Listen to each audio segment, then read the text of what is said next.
Alrighty, so today I wanted to go over the gear that you should probably be making if you want to actually take Heroes Arena seriously. I just want to start off by saying if you are content with where you're at, you're not worried about the LR grind so much, and you're just playing some of the easier game modes, that way you can get some materials and not kill yourself over it. Honestly, I would commend that. Heroes Arena can be incredibly annoying, so I would not blame you in the slightest. The only thing that really sucks is you basically have to beat the game mode on Challenger, I think twice at the very least, to be able to get all of the Heroes Arena coins. You'll have to beat the rest of the weeks either on Challenger to get more rewards, or you can chill out and go on to Champion, because I have beat it twice. I beat it this week and last week on Challenger. I will have the video for me beating it on Challenger out later today, hopefully. And yeah, I'm at 28 coins left, seals, and I can just literally coast if I wanted to. I could just do Champion for the next 2 weeks, and I should be fine. I'm very tempted to, because honestly, the materials in the shop, although can be pretty decent, I would love to grab some of the Super Awakening coins out of them. This game mode is just, it's rough, man. You really got to be careful with this thing. You got to really pay attention. You got to, the RNG is just mind-boggling, just absolutely depressing.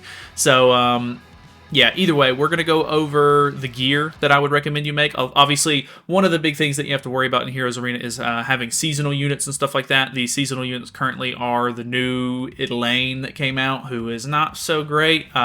They've also changed it to where there's seasonal and special units. Whoever the newest character out is gets I think it's the special unit bonus, and then the 3 banner units that come out during the season will actually get seasonal buff as well. So the seasonal buff gives you 10% all stats. The special buff gives you 10% all stats. So right now, as of the time of me recording this, Hell has both seasonal and special, so she actually gives you 20% all stats, whereas Elaine has now gotten special removed from her, and it has moved on to Hell. Since she's the newest character, it will then move on to the new Halloween Merlin, which is next. So then Hell will only have 10% basic all stats. So the all stat buffs are incredibly helpful.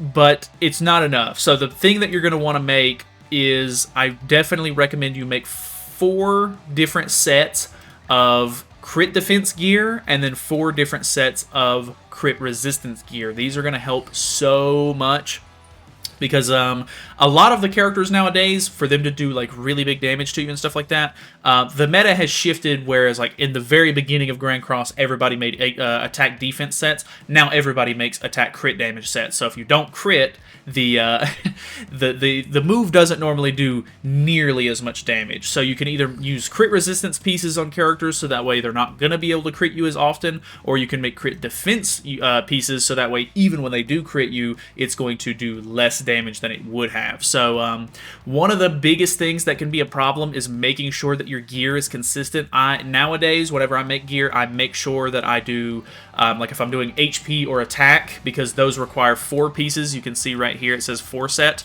and then the defense, crit damage, crit resistance, crit defense, all of those are 2 set pieces. So I use the 2 set pieces in the middle, and then I try to make the 4 set pieces on the top and bottom.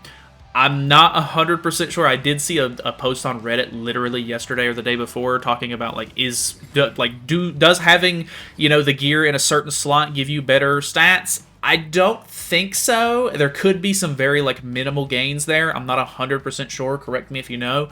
But when it comes down to it, I think just having your gear consistently in the same spots is incredibly helpful, just so that way you can actually make make easy changes to your gear on the fly. So the fact that I have all of my HP pieces and attack pieces on the top and bottom means that I literally only have to make earrings and necklaces, earrings, and necklaces for my set. So you can see I do have 4 sets of SSR crit defense gear, obviously that's a little bit overkill. I'm doing it because I don't have as much stuff to work on nowadays, so I just went ahead and bit the bullet and made those. I understand if you're a newer player or you're working on your box a lot and stuff like that, you might not have the mats to, you know, waste a whole bunch of anvils on these, you know, pieces that you're only going to be using like once a week, and then whenever there's not a Heroes Arena season, you won't be using them.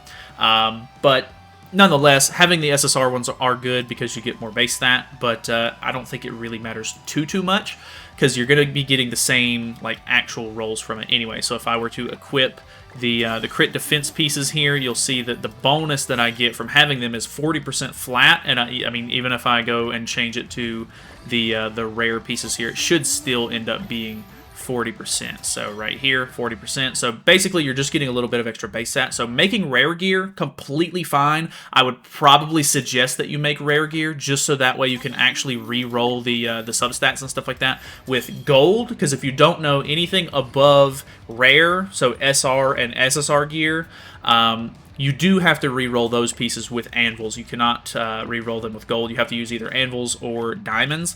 And so, you know, if you're not, you know, flush with anvils or anything like that, make sure that you're using, you know, rare gear, because these, you can click on it and you can actually re-roll it with gold, which is really nice. Gold is easily farmable.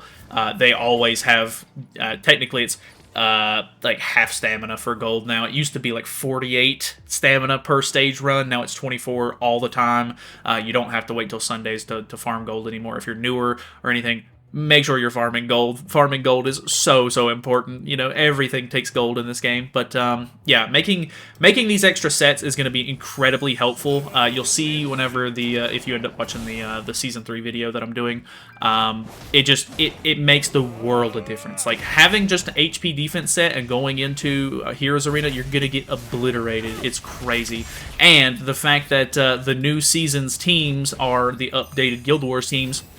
Apparently, defense teams all use tier, which is incredibly annoying because this man is a menace. He will destroy you. He will ruin your run and kill your team off in Heroes Arena without batting an eye. It's insane. So I'll show you some of the teams and stuff that I used in the video for Season 3. But altogether, just want to give you like a friendly heads up, friendly reminder. You know, make sure that your gear is pretty consistent and start building some of these extra pieces if you're wanting to challenge higher difficulties, so that way you can try and survive, because it is not easy. And you know, even with me having, you know, 13.5 mil box CC, I'm almost done with Constellation of Gluttony. Like, I still have a lot of trouble with it. I will leave a link down in the description below to Gar Gaming. He's a free-to-play player who does a lot of really good guides and stuff like that for Heroes Arena and other content in the game. And his Heroes Arena guides are just top-notch. He is like, I mean, it's mainly just sped up gameplay, but he comes up with these teams that are actually good and reliable, and he shows you which gear to run on them,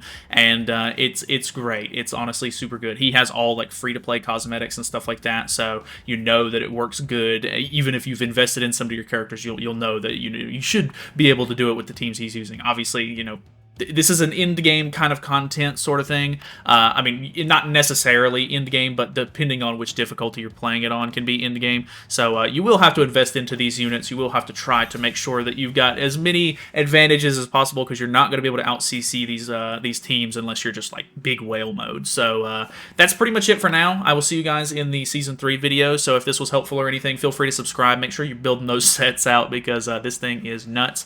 And I will talk to you guys later. See you then.